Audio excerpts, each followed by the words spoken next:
How did we get here?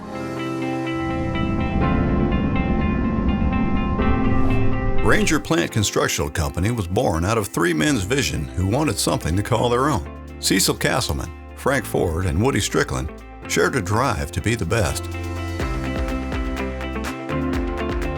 They weren't afraid to start at the bottom. They weren't afraid of hard work. And they had integrity. Cecil Castleman, a Texas native, born in 1927, moved to Hobbs, New Mexico at 15. Cecil and his family would pick cotton during the season from early morning till dusk. Once I'd picked cotton, all other work was easy. In 1945, as World War II was ending, Cecil was drafted into the Army and served 2 years with an honorable discharge. In 1947, he started working with El Paso Natural Gas, laying a 30-inch pipeline from Texas to California, working 7 days a week. For the next several years, he was working and gaining experience in the industry. In 1955, when working near Lovington, New Mexico, Cecil met Frank Ford. Frank, he was probably the best thing that ever happened to me, running into him. And I met him. He was doing a job for Dresser Engineers, and that was right north of Hobbs. Frank Ford was born in 1926 in Ranger, Texas, and grew up in the oil and gas industry, the son of a Lone Star Gas Company general manager. A World War II Navy veteran, Frank returned to Texas and attended Ranger Junior College. In 1950, he entered the gas industry with a mind for business and compressor construction. Work took Frank to Lovington, New Mexico, where he met an ambitious Cecil. He knew what I needed to know. I didn't know what I needed to know. He'd put me in those crews, like the carpenter crew, maybe leave me there 4 or 5 months. Put me in the engines where they set the big engines and work. They have to, see, we build those engines. Them engines comes in a truck. We have to put them together. Yeah, I respected Frank for who he was and for his knowledge. Working together fostered a growing friendship between Cecil and Frank. Frank was also mentoring a sharp, mechanically minded young man, Woody Strickland. Born in 1928 in rural Rochester, Texas, Woody was raised on a cattle and cotton farm. At age 15, he began working in construction. By age 20, he began working in the oil and petrochemical industry. Woody could fix anything, build anything, make anything work. I never saw anything that he couldn't figure out how it worked or make it better or build things from scratch. In 1957, Frank teamed up with Cecil and Woody on a 6-month pipeline project at a refinery plant in Jal, New Mexico. As the three men's collaboration grew, Cecil, Woody, and Frank traveled the country together, forging a strong brotherhood. He said, I didn't leave you home. I didn't marry you to stay home. I married you to go with me, so we just went everywhere he went. Their association continued, and they supported each other's careers as each man built their own reputation as skilled construction experts and project managers. Woody's a hard-working guy. He was very mechanically minded. He loved equipment, and he could do anything, with just a few amount of tools and stuff. He moved a big compressor out of a compressor building on a project that we did one time, and we just used come-alongs. So this guy he knew his equipment. He could work on anything and fix anything. Frank was very intelligent. He did work differently than what I was used to seeing, but he was very good at it, and he was a great guy to be around. Most of his work style, he would do it all just mentally. He'd think it all through, and then he would be in action. And it created for a very smooth project. I think with Cecil, I think of loyalty. I think of integrity. Cecil's very forward-thinking. I don't know if that's necessarily a value or not, but it certainly describes the type of person that Cecil is. Cecil had a job. I wanted to go on his job because, it always runs smooth. Quickly gaining a reputation as among the best superintendents in the industry, Cecil, Woody, and Frank soon began to aspire to a business of their own. They had realized that their combined expertise, belief in integrity, and their pursuit of excellence would unite them through trials. They built a strong network of contacts who would help to lay the foundation of their new enterprise. Men like Howard Mosley of Exxon and Ben Green of Tennessee Gas became important confidants. That was a Tennessee Gas job, and that's where I met Ben Green. We finished that job at the end of it, and we was making some made a lot of big tie-ins. And he says, I've been making these tie-ins ever since I've been in this business. He says, and he'd been there about 30 years. And he says, I didn't know we could make one without cursing until I met Cecil. By 1971, Ben Green saw something unique in these three, offering to provide work if they went on their own. Ben Green, he says, I hear you boys is wanting to go in business for yourself. And Frank told him, yes, sir, we think we are. And he said, tell you what you do. You go out and get a name for your company, get a bank to back you, and we'll give you some work. A year later, Howard Mosley had also noticed something special, as Cecil completed a compressor stations job 6 weeks earlier than two others. All three of those jobs they were identical. We all started at the same time. Well, the crew I had finished that job a month and a half to 2 months before them other two did. Successes like this propelled Cecil to become a sought-after employee.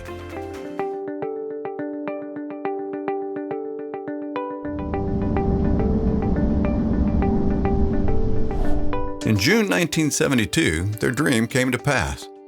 Armed with a $40,000 startup investment, Ranger Plant Constructional Company, Inc. was born. With Frank as president, Cecil and Woody as vice presidents, together they did it all. With no money to hire help, they took care of their office work, estimating, and superintendent work. The three distinct personalities of the original owners complemented each other. Frank was, I think he was kind of the driving force around the formation of the company. Dad, on the other hand, was a very free spirit, never said no, no task that he couldn't do. So he was up here, Frank was down here, and Cecil was kind of in the middle. He was the mediator between the two.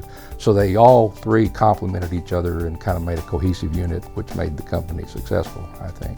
Ranger's humble beginnings were built from experience and integrity drawn from a strong workforce. Hard work, integrity, and a positive attitude became core values. You had to be above average. Your production, and not just your attitudes, had to be at a certain level. You made sure that if you got a job, boy, that people that you was working for liked you. I mean, you was producing, and that's called, production. And that's why, and that was the attitude we brought to Ranger. Excuses, I had books full of them, and that's what I tell people. They start the excuses. I got an excuse for everything in the world if you want one. Excuses don't get it done, doing does. We had a lot of higher standards that we had to go by, do more, stay late, just whatever we could. These values came to be shared among every employee at Ranger, drawing them together into a big family, united through pride in their work and a collective sense of achievement. The bond, I think, between myself, Cecil, Frank, Woody, Cuz, and Slim, all of them, the bond that was a friendship turned into a brotherhood. Over the years, you pick up hands and you mentor them along. And when they start traveling with you and they earn your trust, you put together that fellowship in the field. We didn't have turnover. I mean, take Shorty Rogers and Slim Rogers and Ted Douglas and James Rutledge and Phil Pott. All those guys worked for Ranger forever. And then you take the hourly guys like Bobby Tadine and Foxy Boudreaux and some of the other guys that worked for us anytime we called. That speaks volumes in this business. The team of field employees portrayed Ranger's mantra: hardworking, dedicated, and trustworthy.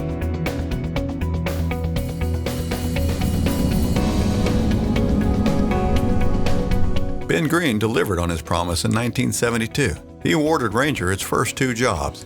Ben would later become a major advocate for Ranger. Taking to their new work with gusto, the founders soon realized that the payment from Tennessee Gas would take 2 months to deliver. With all their money tied up in startup costs and workers needing to be paid, they were blessed with a miracle. Cecil got a call from American Energy to help out on a job for Northern Natural Gas. We talked about it, and what we decided to do, we'd tell them, okay, I'll go up there if you'll back them invoices. Ranger had emerged victorious from their first major challenge, paving the way for an innovative approach to overcoming obstacles that endures to this day. Cecil's reputation had come to the rescue. Anybody can fix a problem. Fixing them problems before it comes to the problem. That's what you've got to do. A year later, Ortloff Engineers called with a lucrative job offer for Cecil. Faced with the prospect of losing Cecil for 6 months, the founder struck a deal with Ortloff. Cecil would supervise the job only if they used Ranger's equipment. 3 months later, they found out why Cecil was offered the job. That inspector said, "Yep, that ain't all the story."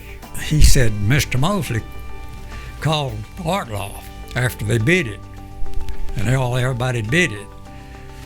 And he says, Mr. Mosley told Ortloff, said, "You're pretty close in there, but you're not quite there."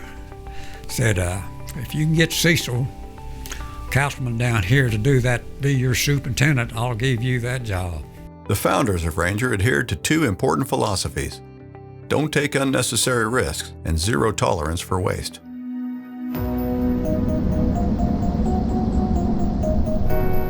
Three years after opening, Ranger had completed 25 projects from Texas to Mississippi to Kansas. Big names like Exxon, Northern Natural Gas, and Panhandle Eastern Pipeline started to take note, awarding big projects to Ranger. Ranger had begun to earn the respect of their clients. You know, they respected you for what you did and what you could do and what you could accomplish. Cecil soon learned that getting the job done on time was critical to success. Delays cost hundreds of thousands of dollars, and Cecil knew what it meant to beat a deadline by a week. Every job is different. You never know what the challenges might be. That's part of the interesting part. Sometimes it's weather, sometimes it's getting equipment on time, sometimes it's people, personnel, sometimes it's the customer. We prided ourselves on, one, having good people, doing quality work, safe work, and meeting schedules, and treating our clients fair. The one thing that's unique about Ranger is their professionalism and attention to detail. They were very familiar with the work that we were doing, and they kept me informed of any project changes that required varying work schedules or maybe a change in scope. And at the end of the day, everything worked out very perfectly for our project. As Ranger grew, a bedroom office could no longer cut it, so they moved to an office trailer on a 3-acre lot just outside of Abilene, Texas. During the first 5 years, Cecil, Woody, and Frank drew a salary only when working as superintendent, and that money was divided between the 3 of them. By 1977, Cecil realized his vision of Ranger's future was different than Frank and Woody's. Cecil wanted to build something to survive into the next generation, while Frank and Woody were focused on building Ranger to sell into retirement. These plans would materialize later on. 1980 saw rapid growth for Ranger and a new office building in Abilene, Texas. With 92 projects under their belt, Ranger counted big players: Pride Refinery, Texas Oil and Gas, Warren Petroleum, Transwestern Pipeline, and Valero Gas among their clients, with their reach having expanded to include Georgia and New Mexico. The company had developed a true family-centric environment. We were always a fairly small group, more like family. Everybody knew everybody, knew most of the hands by name. It has a lot of meaning to people when they know that when you walk out there, you know who this guy is and who his wife is and how many kids he's got and what does he like to do. In 1981, Cecil's sons, Ken and Wes, joined Ranger, beginning on a Uvalde, Texas job site. Starting from the ground up, they quickly learned the ways of the trade. Joined by Cecil's daughters, Catherine on the job site and Brenda in the Abilene office, Cecil's dream of a family business was coming to fruition.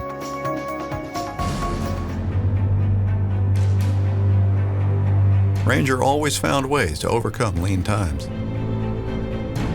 We'd cut salaries because we may not be able to, pay the working people and that, and so we cut our salaries half-time, and I remember one time we cut it plumb out. The business is cyclical. At times it's great, and at times it's not so great. And we never like to let people go. I'd rather work them hard when times were good, knowing that I'm going to be able to keep them when times are lean, because lean times were coming. Every season has its changes, and we just want to be prepared for that. So we want to make sure that what we're doing today is a strong foundation. Following hard work and difficult times, 1983 saw a turnaround when Northern Natural Gas needed a North Dakota compressor to be operational in 60 days. They asked 3 industry peers who they thought would be up to the task. All 3 named Ranger Plant Constructional. One thing that companies like about Ranger is we have a lot of experience. They can trust us. They know that we're telling them the truth.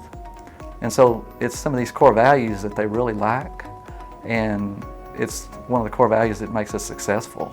It's important to have a company that you trust. You know that their ownership is conservative. You're in the world but not of the world. But I don't think there's a company that I've dealt with that exemplifies it from top to bottom like Ranger does.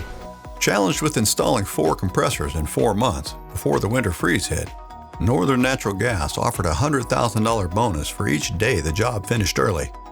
Ranger reviewed the project and determined they could make the deadline. Cecil took charge of the job. It was a very fast-track job that I can remember, and we worked like 7/12s on that job. We was working every day. There was so much talent on the job. You know, you had hands like Shorty Rogers and David McPherson and Bobby Dedeen. Work was of top quality. You learned a lot from them. At the end of a successful project, you're happy you was a part of it, and everybody is bonded together as a team, kind of like a brotherhood, you know, when you're out there working together. What I learned from Cecil is it takes 3 main ingredients to build a project. You got materials, you got equipment, and you got manpower. And what I learned from Cecil is when you get all 3 of those combinations working together, then a wild team of horses can't stop that project from being built. 1987 was a really, really bad time in the banking industry, especially in Texas.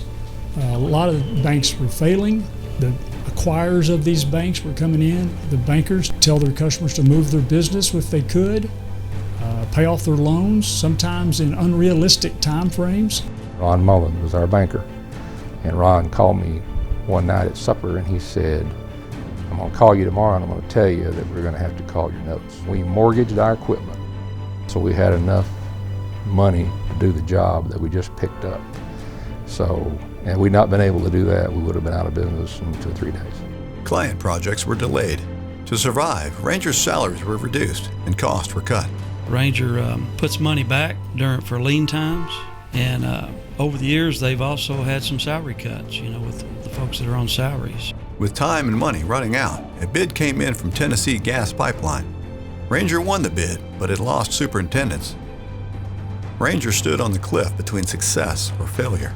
Cecil, Frank, and Alan Abbott supervised the projects, and Ranger's field hands offered their services.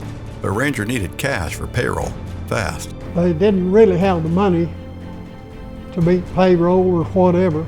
Cecil went to the bank because Woody and Frank was just about to let the company go. But Cecil went down there and borrowed the money off the bank to make the payroll. Cecil's faith paid off. His loan secured payroll, and Ranger was out of the woods. The innovative approach had prevailed again.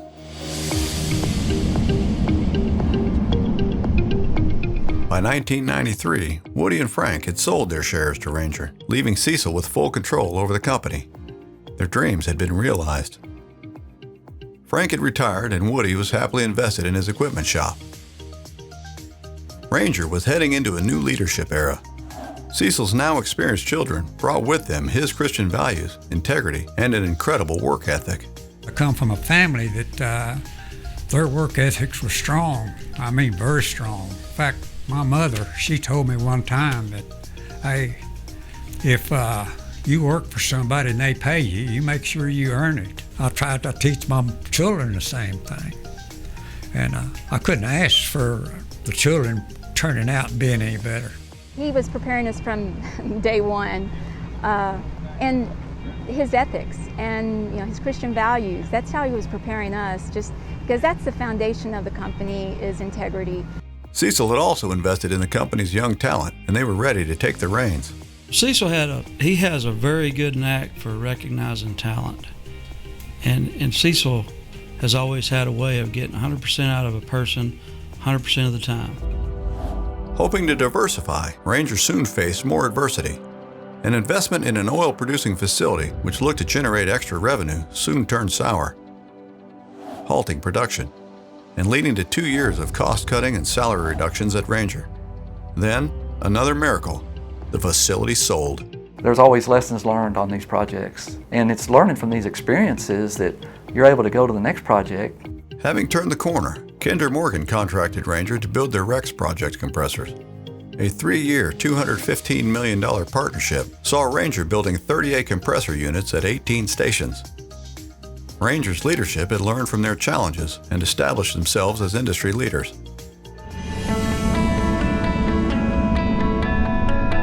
Cecil planned for that transition over time, and I think Wes and Catherine and Brenda and Ken are all beneficiaries of Cecil spending the time and training them properly.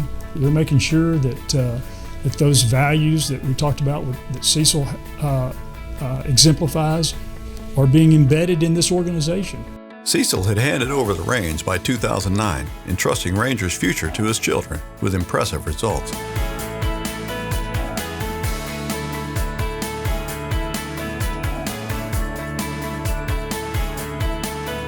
Just keeping the high ethics and the high morals that our parents instilled in us. And that's where we learned it from. Our parents at home, they instilled high morals, high ethics. And, you know, we take that to work with us every day.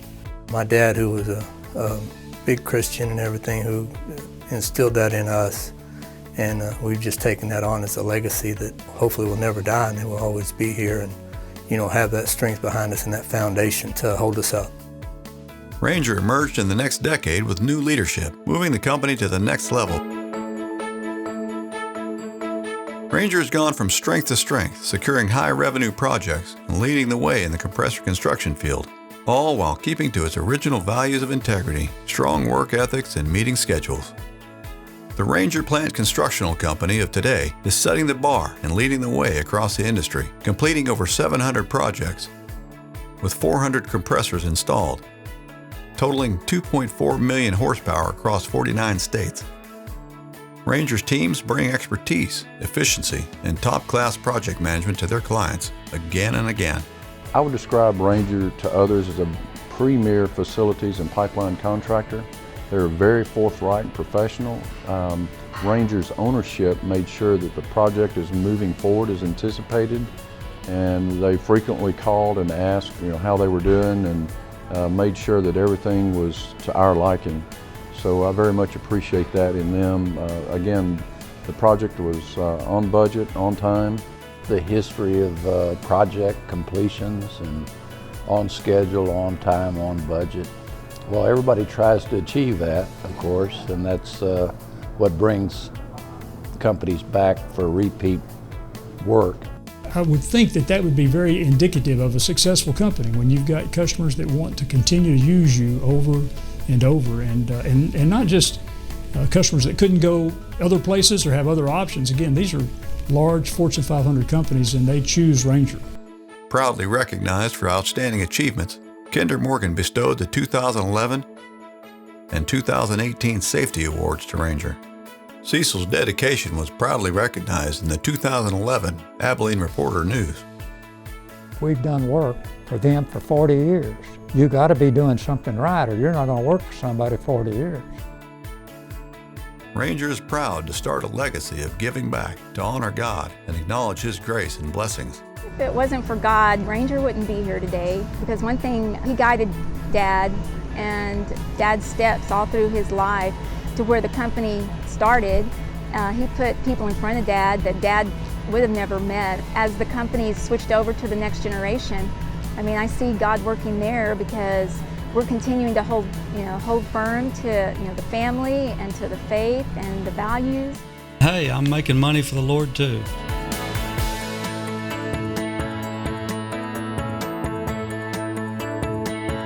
What makes Ranger different? Wanted to work for Ranger because of their core values. How we treat our employees. We take care of them. They treat their employees right. Integrity, family. We feel like a family. We work very well with each other, work together as a team. They want to take care of their employees. I value their integrity and their loyalty to the employees. Family environment, for one. Ranger's a God-loving company. Your family when you join the Ranger team. It's kind of like a family. If you're a person, you are part of the Ranger family. One of the core values at Ranger is treat everybody like family. it's still a small family company, and like I say, I wouldn't want to work anywhere else. 4 of them. I turned it over to them. I kind of watched them for a little while, but I couldn't ask for that to be any better. And I think it's a better company now than it was when the 3 of us started. It was amazing to me, and that's what it's all about, family. At Ranger, employees are a family.